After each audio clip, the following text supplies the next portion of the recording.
हिजो काठमाडौँबाट ककनी पुग्न शास्तिपूर्ण 2 घण्टा लाग्थ्यो, तर आज मात्र 20 मिनेट। ककनीको चिसो हावापानी र स्ट्रबेरी खेतीको स्वाद लिन चाहने पर्यटकका लागि अब बाटो बाधक छैन। मन्त्री घिसिङको निरन्तरको दबाव र अनुगमनपछि मोतीदान कन्स्ट्रक्सनले युद्ध स्तरमा काम अघि बढाएको छ। स्थानीयहरू खुसी हुँदै भनिरहेका छन्, कुलमान ज्योज्योलाई नुवाकोटको नमस्कार।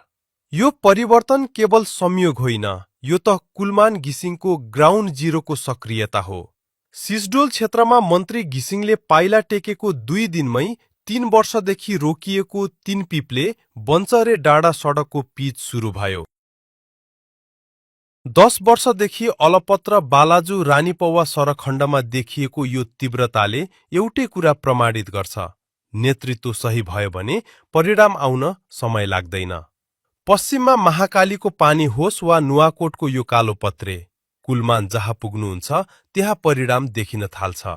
वर्षौंसम्म काम रोकेर बस्नेले लाज मान्नुपर्छ भन्ने स्थानीयको आक्रोशलाई कुलमानले आशामा बदल्नु भएको छ। उज्यालो नेपालका यी नायक अब समृद्ध नेपालको मेरुदण्ड बन्दै हुनुहुन्छ। देशलाई यस्तै एक्सन ओरिएन्टेड नेताको खाँचो छ।